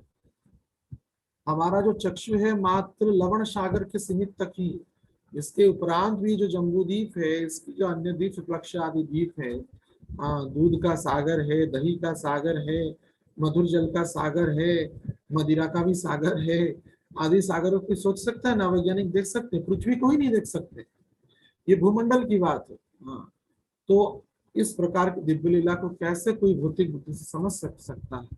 केवल कौशलेंद्र बतान्ना, वो कौशलेंद्र भगवान राम जी अगर कृपा करेंगे, तो प्रेम रूपक चक्षु अगर किसको अंजन प्राप्त होगा, तभी उस दिव्य चक्षु से उस लीला को वो संदर्शन कर सकता है। तो भगवान राम ने इस प्रकार की क्या किया, प्रिया के विरह में जब वे भ्रुकुटी का और दृष्टि का प्रयोग किए, तदनुसार सुखदेव गोस्वामी की वर्णना के अनुसार उसके बाद समुद्र देव ने उनको रास्ता दे दिया, और वे इस प्रकार से नल नील को अग्रगण्य करते हुए हनुमान जी के द्वारा लिखित राम नाम अंकित पदावली के द्वारा वो दिव्य सेतु का निर्माण हुआ। और सेतु के निर्माण के बाद वो विशाल सेना, जो कि 120 किलोमीटर की चौड़ाई और 1200 किलोमीटर की लंबाई जो सेतु था, उसके ऊपर राम जी का विशाल सेना, वह रावण की जो लंकापुरी था उसके तट पर जाकर के वो पहुंचे। तो इस प्रकार से बड़ा भयंकर युद्ध हुआ। उस युद्ध में पहले तो राम जी ने पुनः शांति दूत भेजा अंगद को, और अंगद ने रावण की 10 सिर पर जो 10 मुकुट था उसको ले आए और उसको पराभूत किए। कोई भी उनकी चरण को एक बिंदु भी हिला नहीं सका। तो उससे वो भय भी कराए, जो अंगद है वाली के पुत्र थे, कि रावण की यह जो सेना है उसकी क्या सामर्थ्य है। तो इसकी मान्यता इस प्रकार का है, अंगद छोटा सा एक सिपाही है, उसको उसका चरण को भी कोई हिला नहीं पा रहा है, और राम की विशाल सेना का क्या तुम सामना करोगे। इस प्रकार के मानो शत्रु के हृदय में कंपन को, भय को प्रदान करके अंगद जी लौट आए। और समस्त प्रयास के बाद भी रावण जब नहीं माने, तब बड़ा विशाल युद्ध हुआ, और रावण अपने समस्त कुल परिजनों के सहित उस युद्ध में समाप्त हो गया, और अंतिम में माता सीता पुनः भगवान राम को सुचारू रूप से प्राप्त हुई। तो यहाँ पे एक प्रसंग हमको स्मरण आ रहा है, उसको हम चर्चा करने का चेष्टा करते हैं कि भगवान राम की सौम्यता कितनी। युद्ध में जो खलगवहना अर्थात खल लोगों का अर्थात रावण आदि समेत असुरों का जो भगवान ने वध किया, इसके क्रम में कहा जा रहा है भगवान इतने सौम्य थे, इतने दयालु थे। एक बार क्या हुआ ना, जब रावण ने उड़ता हुआ विमान में रथ में आकर के युद्ध करने लगा, तो भगवान राम नीचे थे। हनुमान जी विचार किए अभी भगवान राम क्यों नीचे रहेंगे, तो राम और लक्ष्मण जी को उन्होंने अपने स्कंददेश पर बैठा दिया, और उड़ते उड़ते ही अर्थात उसी लेवल में जाकर के पहुंच गए जहाँ पर रावण था। और भयंकर युद्ध हुआ, और इतना विशाल युद्ध हुआ, उस भयंकर युद्ध हुआ। उसी युद्ध में क्योंकि कोई भी तीर आता था तो हनुमान जी ऐसे हो जाते थे, जिसके द्वारा भगवान को भी तीर लगे ही ना, कि मनोजवं मारुत तुल्य वेगम, ये मारुत के तुल्य इनका वेग है, तो रावण क्या सामना करेगा इनका। तो रावण का समस्त प्रयास विफल हो रहा था। तो रावण चिढ़ गया, क्रोधित हो गया कि सब समस्या का जड़ ये बंदर है। ऐसा रावण ने विचार किया बड़ा क्रोधित होकर, क्योंकि इसी ने ही सीता का अनुसंधान किया। जो अति सुगुप्त यह स्थान था ब्रह्मांड से, लंका का अनुसंधान ही कर दिया। उसके बाद इसी ने ही सब कार्य को किया है और इसी के कारण मैं पराभूत हो रहा हूँ। ये ऐसा करता हूँ, इस बंदर को ही मार देता हूँ। तो बड़ा दिव्यास्त्र को स्मरण किया और रावण ने राम जी को आघात न करते हुए हनुमान जी को एक बाण छोड़ा और हनुमान जी के कपाल प्रदेश पे वो बाण लगा। हनुमान जी तो समस्त बाणों से उनको अभेद शरीर था, वज्र के समतुल्य उनका शरीर था, लेकिन फिर भी क्योंकि वो दिव्यास्त्र था, उसकी जो नोकीला जो भाग है वो स्पर्श होने के कारण हनुमान जी के मस्तक से थोड़ा खून टपकने लगा। और भगवान राम और लक्ष्मण तो स्कंद देश पर ही बैठे हुए थे और खून की जो धारा है, जो रक्त की जो धारा है, वो भगवान राम जी के ऊपर पड़ा। और भगवान जो है भक्त वत्सल है। अहम भक्त पराधीन यस्वतंत्र साधु भी हृदयगस्त भक्त भक्तजन प्रिय। तो भगवान अपनी भक्तों की अवमानना, उनका कष्ट कभी भी नहीं सहन कर सकते। तो इसलिए भगवान अत्यंत क्रोधित होकर इतना भयंकर रूप से बाण को चलाया, आज ही रावण का मैं वध कर लूंगा, मेरे भक्त हनुमान को कष्ट दिया है। तो इतनी भयंकर बाण चलाए, वो उड़ता हुआ रथ से नीचे गिरा, पछाड़ खा के नीचे गिरा। उसकी मुकुट से लेकर के, कवच से लेकर के, ध्वजा से लेकर के रथ पर्यंत सब भस्म हो गया। कई सारे उसके अंग खंडित होने लगे, अभिखंडित होने लगे। उसकी शरीर से रक्तों की मानो नदियां ही बहने लगी। तब जब पछाड़ खा के मूर्छित होकर गिर गया, माने अर्ध निमिष अवस्था में, अर्थात पूर्ण रूप से जान नहीं पा रहा था मैं अभी सचेत हूँ या अचेत हो गया हूँ, तब पुनः भगवान राम तो सौम्य स्वरूप में है ही, मर्यादा पुरुषोत्तम में। तो हनुमान जी को कहे ठीक है, अभी रावण अभी युद्ध की स्थिति में है नहीं, अभी मारूंगा तो मर ही जाएगा ये बेचारा। तो नीचे उतर आए और भगवान राम की जो वाक्य है वाल्मीकि में प्रदान होता है, तो कहते हैं हे रावण, बड़ा प्रेम से बोलते हैं, हे रावण, आप अगर थक गए होंगे तो जाइए, थोड़ा विश्राम करके आइए। अगर संभव पर हो तो आज युद्ध कर सकते हैं, नहीं तो कल युद्ध करिएगा, कोई बात नहीं, आप जाइए। ऐसा सौम्य वचन कोई अपने शत्रु को कह सकता है क्या?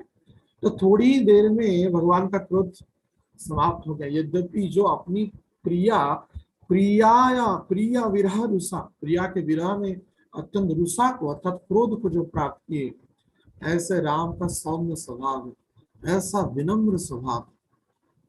तो भक्तों की और भगवान की विशेषता है कि कितना भी कोई अपराध कर ले, लेकिन उसको वे क्षमा ही करते हैं। भगवान का प्रभाव तो एक अलग है कि ये यथा माम प्रपद्यन्ते तां सतैव भजामि हम, लेकिन भगवान का स्वभाव बड़ा अलग है।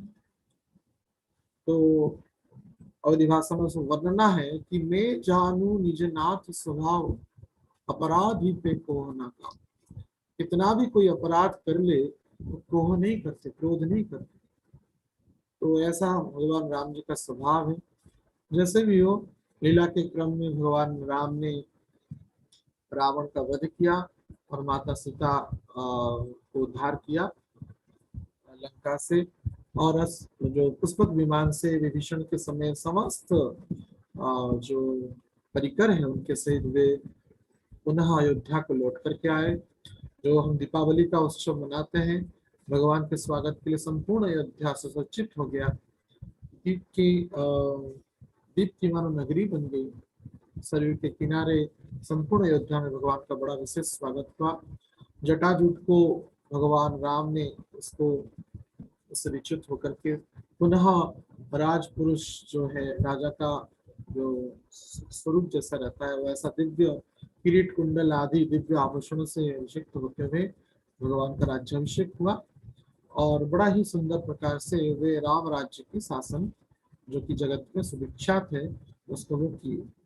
इसी क्रम में सुखदेव गोस्वामी ऐसे कौशलेंद्र अवतार हमको रक्षा करे कह रहे हैं इस एक श्लोकी रामायण की श्लोक में, जो कि नवम स्कंद के 10वें अध्याय की 34वें नंबर श्लोक में है। तो इसमें संपूर्ण रामायण पर्यवसित है निसंदेह।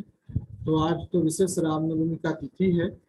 इसी क्रम में आप सभियों ने ही 12 बजे तक उपवास रहा होगा। भगवान राम का अभिषेक आदि विविध मंदिरों में हुआ है। तो इसी क्रम में तो भगवान राम का जन्म तो हो ही गया है, लेकिन जन्म है तो इसके लिए जन्म की भी चर्चा थोड़ा कर लेते, कम ही समय है हमारे पास। तो भगवान राम की जो जन्म की जो लीलाएं हैं आप सबको विदित ही है।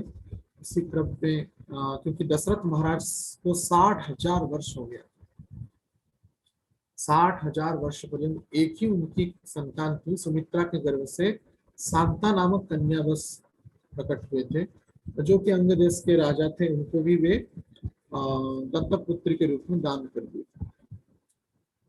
लेकिन भगवान की अद्भुत लीला थी, क्योंकि इस कुल में सूर्यवंश में स्वयं भगवान राम का प्रकट होने वाला था, निर्दिष्ट समय में होने वाला था।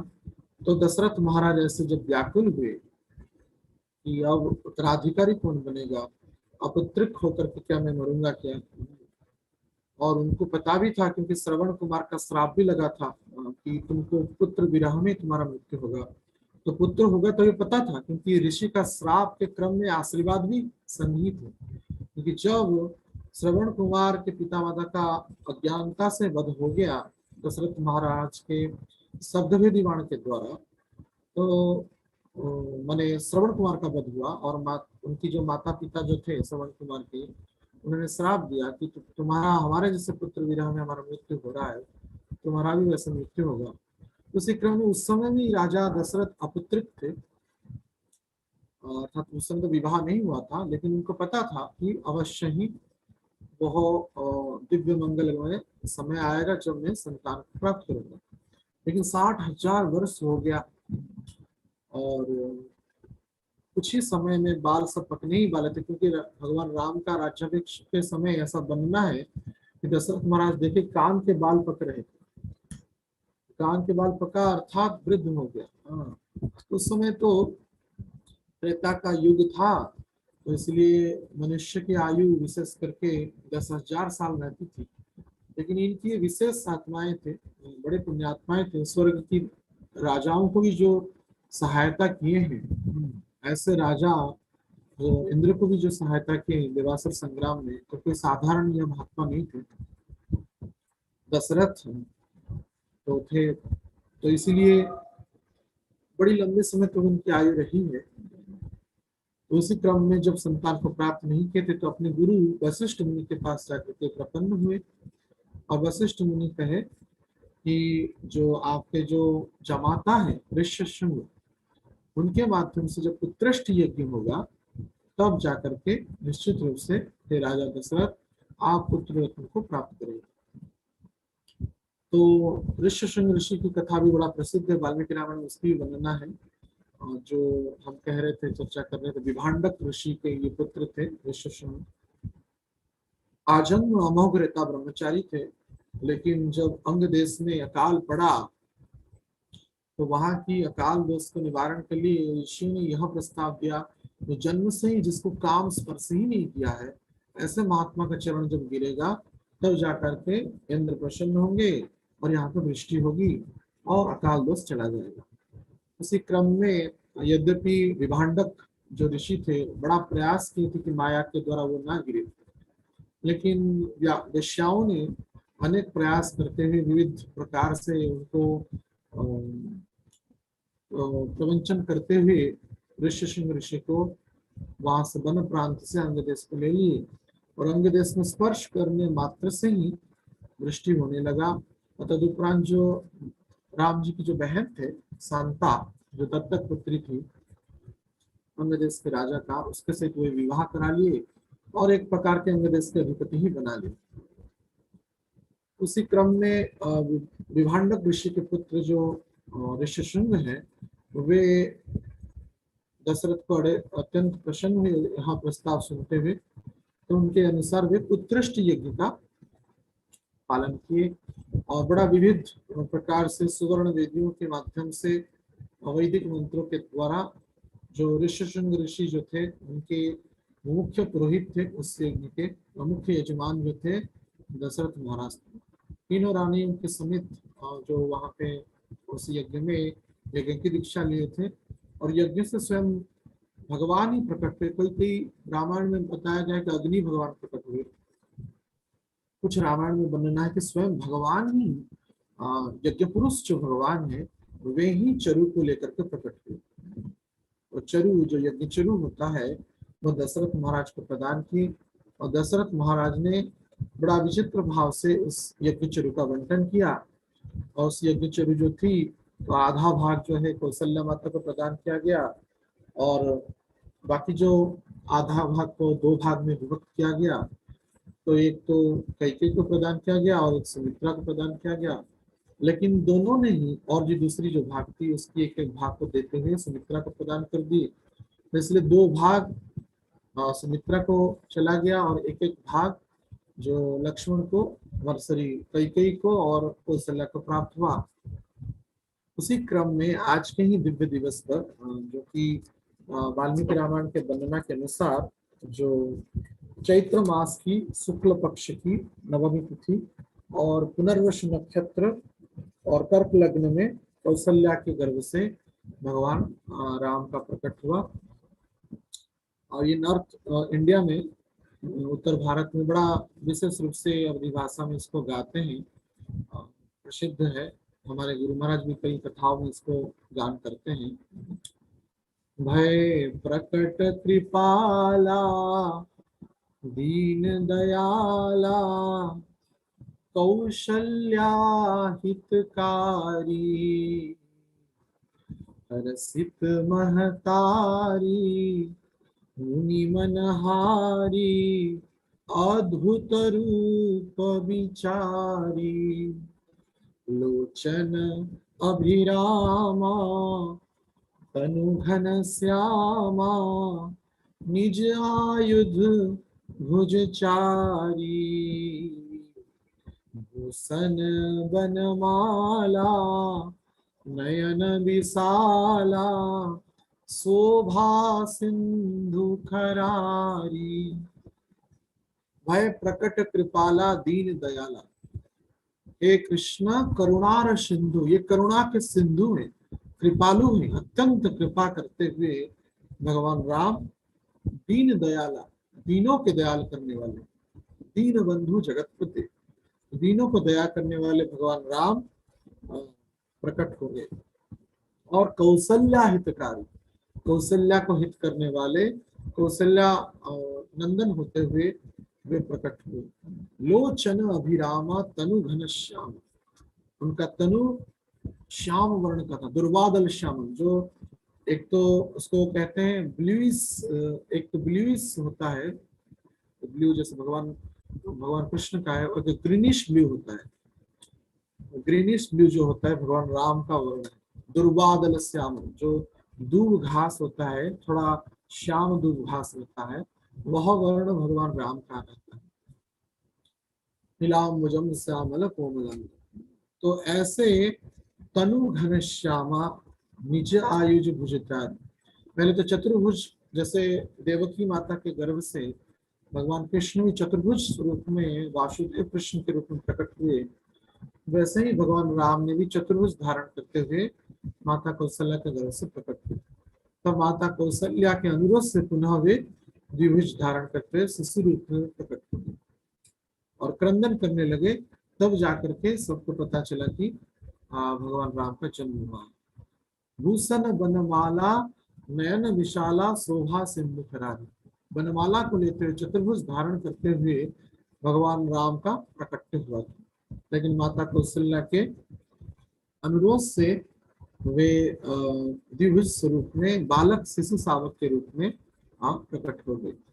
इसी प्रकार से भगवान राम ने बड़ा अद्भुत प्रकार से लीला किया, क्योंकि 24 तम त्रेताओं में यह लीला संगठित हुआ था। अभी तो 28वां कली चल रहा है वैवस्वत की, तो 27वां त्रेता में नहीं हुआ था उनका जन्म, ना 28वां त्रेता में हुआ था, ना 27वां त्रेता में हुआ था, ना 24वां त्रेता में हुआ था, ना 25वां त्रेता में हुआ था। अभी तो 24तम त्रेता में भगवान राम का प्राकट्य हुआ था, जो कि लगभग 1,84,00,000 वर्ष की पूर्व की यह बात है, अगर गणना किया जाए तो। ऐसे राम जी का जो प्राकट्य हुआ किस समय हुआ ना, मध्य दिवस अति शीत ना घाम, नवमी तिथि मधुमास पुनीता, शुक्ल पक्ष अभिजीत मुहूर्ता, मध्य दिवस अति शीत न घामा, पावन काल लोक विश्राम। मध्य दिवस जो है, जो ये चैत्र मास चल रहा है विशेष करके शुक्ल पक्ष, अभी पूरा गर्मी आया भी नहीं, इतना भी गर्मी नहीं है कि जो परेशान कर दे। तो अति शीत न घामा, ना शीत है ना घाम, अर्थात कृष्ण की रौद्रता है। उसी अनुकूल समय में भगवान राम मध्य दिवस में मध्याह्न वेला में प्रकट हुए। वाल्मीकि रामायण में भी यही वर्णना है, जैसे कि हमने कहा कि अभिजीत मुहूर्त में भगवान राम का प्रकट हुआ था और मध्य दिवस में ही हुआ था। तो इसी प्रकार से भगवान राम कृपा करके जीवों को कल्याण करने के लिए मर्यादा को धारण करते हुए वे अनेक प्रकार की लीलाओं को संगठित करते हुए आज के दिवस पर उन्हें 1,84,00,000 वर्ष पूर्व इसी धरती पर अयोध्या के दिव्य धराधाम पर वे जन्मित हुए थे। निश्चित रूप से नित्य लीला के क्रम में आज भी यह लीला चल रहा होगा, तथा दिव्य ज्ञान के क्रम में शास्त्रों के अनुसार हम जान पाते हैं कोई ना कोई ब्रह्मांड में भगवान का राम का प्राकट्य हो ही रहा होगा और हुआ ही होगा, और उसका महोत्सव सर्वत्र समस्त ब्रह्मांड में उसका बड़ा ही उत्सव पालन किया जा रहा है। ऐसे भगवान राम जो है बड़े ही दयालु हैं, कृपालु हैं, मर्यादा को धारण करने वाले हैं। विशेष करके हमारे गुरु महाराज कहते हैं भक्ति तो बड़ी तदुर्ध की बात है, लेकिन भक्ति को करने के लिए मनुष्य शरीर में भक्ति हो सकता है, क्योंकि बड़े भाग मानुष तनु पाई, दुर्लभम मानुष जन्मम, प्रहलाद महाराज भी कह रहे हैं। तो मनुष्याणाम सहस्रशति कस्य सिद्धे के क्रम में भगवान कृष्ण भी कह रहे हैं कि इतना सहज नहीं है भक्ति का रहस्य को प्राप्त करना और तत्वज्ञ महापुरुष के साथ संबंधित होना और उसके अनुसार ऐसे शुद्ध भक्ति क्रम में भक्ति का याजन करना, पालन करना, तदनुसार उसमें व्रती होकर के भगवान को पाना इतना सहज नहीं। मनुष्याणाम सहस्रेषु यतति कश्चित् यततारपि सिद्धानाम यावान तत्व, उन सिद्धों में भी भगवान के तत्व तक कोई एक विरला व्यक्ति जान पाता है। तो मनुष्य की जीवन में भक्ति करना बड़ा ही दुर्लभ है। बहुनाम जन्मांते ज्ञानी मानमा प्रपत्ति, कई श्लोकों में इसका प्रमाणित किया गया। लेकिन पहले मनुष्य तो बने, गुरु महाराज कहते हैं पहले मनुष्य तो बने। अभी जो आज के कलिकाल के जो जीव हैं, कौन ऐसा है जो मनुष्य कहनाने के लिए योग्य है? मनुष्य तो कोई कार्य करता ही नहीं। आहार निद्रा भय मैथुनी जिसकी जीवन की मुख्य भूमिका बन गया है। द्वितो पानस स्त्रिय सुना के माध्यम से प्रत्येक समय में ही जो पापाचार में लिप्त है, ऐसे व्यक्ति पहले मनुष्य बनना पड़ेगा। मनुष्य होने के लिए राम जी का चरित्र श्रवण की आवश्यकता है। गुरु महाराज कहते हैं तो ये मर्यादा को धारण की, विशेष करके वाल्मीकि रामायण में अति मानवीय लीला जो मर्यादा को धारण करने में इतने पटु है, दक्ष है, ऐसे राम जी के चरित्र के बारे में वाल्मीकि जी ने 24,000 श्लोक जो आज प्राप्त होता है इसी के माध्यम से ये दिव्य लीलाओं का वर्णना किया है। तो इसलिए मनुष्य बनने के लिए हमको राम जी के चरित्र का अवगाहन करना चाहिए, उनके चरित्र को अपने जीवन में उतारना चाहिए, तो हम कैसे मनुष्य बन सके और तब जाकर के भक्ति तो बड़ा तदुर्ध स्थिति है। तो निश्चित गुरु के अनुकंपा से दुर्लभ भक्ति भी हमको सहजता से चैतन्य महाप्रभु तथा गुरु परंपरा के क्रम में हमको प्राप्त होगा। तो जाते जाते विराम लेते से पहले भगवान राम का एक बाल्य लीला को भी कह लेते हैं, अभी स्मरण हो रहा है क्योंकि ये दाक्षिणात्य रामायण में ही प्राप्त होता है। तो राम जी की बाल्य लीला जो बड़ा गुप्त है, अन्य रामायण में प्राप्त नहीं होती है। श्री संप्रदाय वैष्णव जो मूल पांडुलिपि में रंगनाथ आदि क्षेत्र में यह प्राप्त होते हैं। तो वहां पे एक वर्णना है, भगवान राम जो किशोर अवस्था के प्राप्त हुए, तो वहां पे सरयू के किनारे वो वो खेल रहे थे सखाओं के साथ। उनके सहित भरत जी थे, शत्रुघ्न थे, लक्ष्मण जी थे।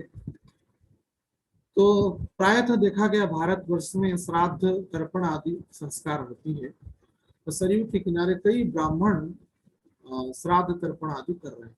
तो श्राद्ध में पंचामृत दिया जाता है। तो एक कटहल के कटहल के पत्तल के ऊपर मधु, पंचामृत में एक अंग जो है मधु भी है, मधु को रखते हुए पितरों के उद्देश्य से सरयू में कोई प्रवाहित कर दिया। तो निकट में ही था, किनारे में ही था। तो जब उस समय भगवान राम खेल रहे थे तो 9 पिपीलिका अर्थात चींटियां, 9 चींटियां जा रहे थे और वो चींटियां उच्चारण कर रहे थे, रामाय रामचंद्राय रामभद्राय वेधसे रघुनाथाय नाथाय सीताय पतये नमः। तो 9 स्वर एक साथ गुंजन हो रहा था। देखिए धाम की कैसी विशेषता है, धाम की चींटियां भी भगवान का नाम करते हैं, और हम धाम में रह रहे हैं और भगवान के नाम में तथा धामेश्वर की भक्तों के चरणों में अगर हम प्रपन्न नहीं है तो ये धाम जो दास है वो निरर्थक है। धाम में रहते हुए अगर हम भौतिक कार्यकलापों में, इंद्रिय तृप्ति की क्रियाओं में लिप्त हैं तो हमारे लिए लज्जा की बात है। धाम की चींटियां भी भगवान का नाम करते हैं। तो जब ये सखाए खेल रहे थे तो विख्यात था ये भगवान राम का नाम, राम। ये चींटियां कह रही है, कहाँ से शब्द आ रहा है, कहाँ से शब्द आ रहा है। सभी जिज्ञासा करके जब राम जी को पूछने लगे और निकट में देखे 9 पिपीलिका, छोटी छोटी, पिपीलिका अर्थात चींटियां लाइन में जा रहे हैं और कह रहे रामाय रामचंद्राय रामभद्राय वेधसे रघुनाथाय नाथाय सीताय पतये नमः। और जब ये सीताय पतये नमः कह रहे थे तो भगवान थोड़ा लज्जित हो रहे थे। तो भगवान तो किशोर अवस्था के थे और नित्य किशोरी उनकी नित्य प्रेयसी सीता जी का मिलन नहीं हुआ था। उसी क्रम में कुछ ही काल में विश्वामित्र आएंगे और उनकी विवाह होगा। लेकिन जब सीताय पते नमः कह रहे थे, ये गुरु तत्व लक्ष्मण जी भगवान राम जी के रहस्य के बारे में पता था। उस समय योगमाया के आवृत में वो थे नहीं, तो लक्ष्मण जी ज्यादा देख रहे थे भगवान राम को।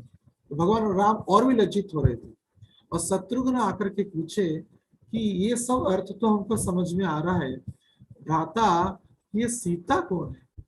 आपको कह रहे हैं कि सीताय पतये नमः, कि सीता कौन है? तो भगवान और भी लज्जित हो गए। जो 12 रसों में लज्जा भी एक रस है, भगवान लज्जा को प्राप्त किए। उसी समय एक बड़ा अद्भुत घटना घटा। योगमाया की प्रेरणा से ही नाम की महात्मा मानो प्रकट होने वाला था। ये नाम निरंतर लेते हुए सरयू के किनारे 9 चींटियां गाते हुए जा रहे थे। बड़ा सुंदर तरीके से भगवान का मंत्र का उच्चारण कर रहे थे और इधर भगवान के सखाए और भगवान के भ्राताएं भगवान को उल्हाना दे रहे थे, चिढ़ा रहे थे। तब क्या हुआ, माता सरयू देखे चींटियां तुरंत क्या किए, खाद्य के लोभ में, जो हम कहे मधु, एक कटहल के पत्तल में मधु का जो विसर्जन किया गया तो पत्तल के ऊपर चढ़ गए, क्योंकि क्षुधार्थ थे।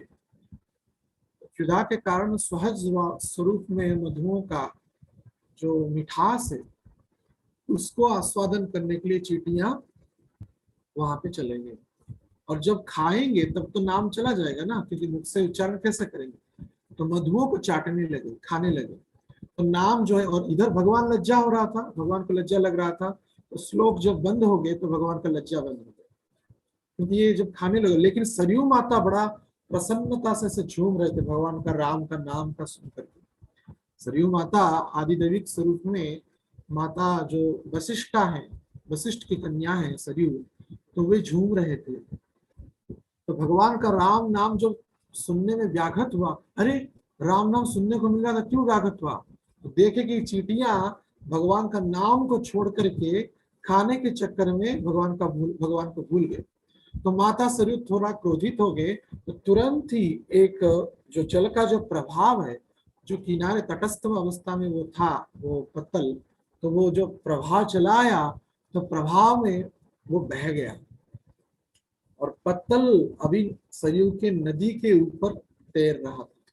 और चींटियां देख रहे कि अब कब भी ये जो पानी है पत्तल के ऊपर आ जाएगा और हम सबका देहांत हो जाएगा।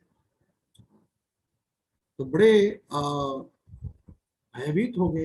तब पुनः बोले नहीं, अरे उनमें जो अग्रगण्य था, बड़ा जो जो जो वरिष्ठ था, वो बोला कि हम भगवान का नाम को भूल गए, इसलिए अब विपत्ति पड़ गया, इसलिए खाने के समय भी हमको नाम करना चाहिए। महाप्रभु कहते हैं कि भोजने की सयने किवा जागरणे अहर्निशि बोलो कृष्ण बोलो हवदाने। इसलिए अगर हम खाने के समय भी, प्रसाद ग्रहण के समय भी अगर भगवान का नाम को भूल जाएंगे तो कभी भी विपत्ति आ सकता है। इसलिए हम सबको ध्यान रखना चाहिए। जैसे कि पिपीलिकाओं को विपत्ति आया तो पुनः वे उसको छोड़ करके भगवान का राम जी का नाम लेने लगे और बोलने लगे एक ही स्वर में, रामाय रामचंद्राय रामभद्राय वेधसे रघुनाथाय नाथाय सीताय पते नमः। हे सीतापति राम, हमारी रक्षा करिए, अभी आपके अतिरिक्त हमको कोई रक्षा नहीं कर सकता। तो भगवान राम वहां पर ईश्वर को प्रकट किए और टटही नामक पक्षी को बुलाए। और पक्षी है आया और उसकी भी कथा बहुत विस्तृत कथा है, उसको कहने की समय नहीं कि टटही पक्षी का कथा है, कैसे गरुड़ जी को भी मात दे दिया था अपनी तीव्र इच्छा शक्ति के माध्यम से। तो वो पक्षी आकर के उस कटहल के पत्तल को उठाया सरयू की नदी से और भगवान राम जी के चरणों में रख दिया। और भगवान राम, और थोड़ा थोड़ा पानी लग गया था और मधु भी लग गया था, क्योंकि मधु के ऊपर चढ़ करके मधु का आस्वादन कर रहे थे। मानव सरयू कह रहे हैं कि तुम मधु के अमृत को आस्वादन करने में और प्रेममय अमृतमय मर्यादामय भगवान राम के मधु को अमृत को त्याग दिए, इसलिए मैंने तुमको यह विपत्ति दिया। अब तुम पुनः जब नाम में समर्पित होगे तो तुम इस विपत्ति से तुम्हारा उद्धार हो गया। लेकिन भगवान राम बड़े दयालु हैं। मर्यादा पुरुषोत्तम भगवान राम किशोर अवस्था में ही उस पत्तल को उठाए और एक एक पिपीलिका जो ऐसे ऐसे विचरण कर रहे थे उस पत्तल के ऊपर, एक एक पिपीलिका को स्पर्श किए। एक एक को स्पर्श करते, एक एक चतुर्भुज धारण करते भगवत धाम साकेत धाम की यात्रा करने लगे। और सबके देखा देखी, सखाओं के सामने, भ्राताओं के सामने, अयोध्या वासियों के सामने भगवान समस्त पिपीलिका का उद्धार कर दिए। 9 पिपीलिका जो थे 9 भगवान के साकेत धाम के दिव्य पार्षद बन गए। उनका जन्म मृत्यु के चक्कर से वो छुटकारा हो गया। तो हम भी अगर धाम में रहते हुए अगर ऐसे भगवान के नाम में प्रवृत्त होंगे, या गुरु की चरण जो है वो भी धाम है, वैसे नाम में प्रवृत्त होंगे, मार्ग माने गुरु के तत्वदर्शी आज्ञा के अनुसार, निश्चित रूप से एक समय आएगा हम जैसे क्षुद्र पिपीलिका को भी भगवान स्पर्श करेंगे और अपने करुणामय हस्त के द्वारा हम सबको भी वे अपने धाम को निश्चित रूप से भेजेंगे। इसमें कोई भी संशय है। तो नाम ही हमारा, राम का नाम, कृष्ण का नाम हमारा, उसके प्रति हमारा रति मति और भक्ति हो जाए, वही हमारा ध्येय हो, वही हमारा श्रेय हो और वही हमारा प्रेय भी हो। ऐसे भगवान का जो नाम पूर्ण रूप से हमारा कल्याण करने वाला है, विशेष करके कलिकाल के लिए हम अपने इष्ट के नाम में प्रवृत्त हो और शुद्ध भक्तों के चरणों में, अनुगत्य में, उनके चरणों में समर्पित होकर के अगर हम निश्चित रूप से ऐसे नाम में प्रवृत्त होंगे और ऐसे भगवान की दिव्य कथाओं में अगर प्रवृत्त होंगे तो एक समय ऐसा आएगा भगवान निश्चित रूप से हमको डायरेक्ट उद्धार करेंगे और इसी जीवन में ही हम भगवान के चरणों को प्राप्त करेंगे और इस दिव्य अनुभूति को आस्वादन करेंगे। हरे कृष्णा कृष्णा कृष्णा हरे हरे, हरे राम राम राम हरे हरे। मर्यादा पुरुषोत्तम श्री भगवान रामचंद्र की, सीताराम लक्ष्मण भक्त हनुमान की, श्री श्री राधा वेणुमाधव भगवान की, श्रील प्रभुपाद महाराज की, श्रील गुरु महाराज की, समवेत भक्त वृंद की, निताय गौर प्रेमानंदे हरि हरि बोल। कथा के अंत में सभी भक्तों को पुनः धन्यवाद ज्ञापन करते हुए, विशेष करके इस्कॉन व्हाइटफील्ड बेंगलोर के जितने भी भक्त हैं सबको धन्यवाद ज्ञापन करते हुए, उस शाखा की जो अध्यक्ष हरिक्षेत्र प्रभु है उनको भी धन्यवाद देते हुए, तथा हमारे प्रिय आध्यात्मिक पुत्र कार्तिकेय दास को भी धन्यवाद देते हुए, जिसके माध्यम से हमको 3 दिवसीय कथा क्रम में भगवान राम जी के चरणों में मन निवेश करने का एक सुवर्ण अवसर प्राप्त हुआ। तो और अंतिम में जो आप सभी श्रोताओं के माध्यम से यह संगठित हुआ है, निसंदेह तो सभी को चरणों में बार बार धन्यवाद देते हुए, अनंत करोड़ दंडवत प्रणाम निवेदन करते हुए हम उनके चरणों में प्रार्थना करते हैं कि वे हम पर दया करें, अनुकंपित हो, और कैसे हमारा अंतिम श्वास पर्यंत भगवान के चरणों में, अपने शिक्षा गुरु दीक्षा गुरु के चरणों में ही हमारा मन लगा रहे, वही हमारे प्रिय बने, श्रेय बने और हमारी भक्ति के मुख्य विषय वस्तु बने। यही ऐसी आशीर्वाद की भिक्षा की कामना करते हुए आज की यह अंतिम दिवस से कथा में सबके चरणों में प्रणाम निवेदन करते हुए आज की वाक्य को मैं यहाँ पे विराम दे रहा हूँ। हरे कृष्णा कृष्ण कृष्ण हरे हरे, हरे राम राम राम हरे हरे। धन्यवाद। हरे कृष्णा, बहुत धन्यवाद प्रभु जी। हरे कृष्ण। हरे हरे कृष्ण, कृष्ण। हरे हरे हरे कृष्ण। वो पिछले 2 दिन का कथा मैं सुना था, आज का कथा मेरा गुरु महाराज का एक क्लास था, वो सुनने के लिए गया, बट बीच में एक प्रॉब्लम आ गया, वो भी सुन नहीं पाया, आपका कथा भी सुन नहीं पाया। सो बट पिछले 2 दिन का कथा बहुत अच्छा था। और हम लोग तो सेवा का रूप में अपराधी करते रहते हैं, और ना हमारा जीवन तो बहुत ये है, तुच्छ है, बट आपका कथा सुन के लाइक नो इसके माध्यम से हम लोग आगे बढ़ सकते हैं और भगवान का कृपा प्राप्त कर सकते हैं। सो बहुत धन्यवाद प्रभु जी, हम इधर आके आप कथा देने के लिए। हरे कृष्णा। और मैं ये भी बता रहा था कि लाइक कुछ मैं ऐसा वैष्णव से कथा सुन रहे हैं और हम लोग कुछ वापस कुछ नहीं कर रहे हैं, तो वो भी अच्छा नहीं है।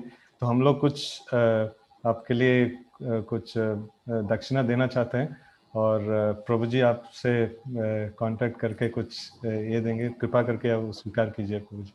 हरे कृष्णा। हरे कृष्ण। धन्यवाद प्रभु। हरे कृष्ण। लंबे समय के बाद आपका दर्शन हुआ, लगभग शायद 1.5 साल हो गया होगा, 2 साल हो गया होगा जब हम बेंगलोर गए थे। बहुत अच्छा लगा आपको देख करके। हरे कृष्ण। अनेक धन्यवाद। हरे कृष्ण। धन्यवाद। धन्यवाद प्रभु जी, बहुत सुंदर कथा। ये 3 दिवसीय सुंदर कथा था। यहाँ एक भक्त बोल रहे कि 30 दिवसीय सुंदर कथा होना चाहिए। और एक भक्त कह रहे कि every week we should have 1 कथा। बहुत बहुत धन्यवाद प्रभु जी। आपके अपीयरेंस डे पे हम सब ये प्रार्थना करते कि आप हमें आशीर्वाद दीजिए, उससे हम थोड़ा भक्ति कर पाए, और अगर हमसे कुछ अपराध हो गया होगा हम सभी से, तो क्षमा कर दीजिए प्रभु जी। नहीं, आप सभी से कभी अपराध नहीं हो सकता है कि हम सभी प्रभुपाद जी के अपने गुरु तत्व के अनुयायी हैं। तो शास्त्र के अनुसार और गुरु परंपरा के अनुसार हम भक्ति का याजन कर रहे हैं। तो हम अपने इष्ट श्री राधा वेणुमाधव से और गुरु तत्व से यही प्रार्थना करते हैं, आप सभी के अंतकरण में भगवान राम कृष्ण अपनी इष्ट का भक्ति का परिपूर्ण प्रकाश हो, और इस जीवन में ही हम कैसे भगवान को प्राप्त करेंगे, जो हमारी शिक्षा गुरु परंपरा जो गोविंद साहब महाराज कहते थे, इसके लिए अतः प्रयास करें, तदनुसार भजन क्रिया में और प्रचार क्रिया में लग जाए। हरे Krishna. So for Prabhuji's pleasure, expressing our gratitude, I request all of you all that please chant Hare Krishna Mahamantra once. Hare Krishna, Krishna Krishna, Hare Hare, Hare Ram, Ram Ram. धन्यवाद। हरे कृष्णा।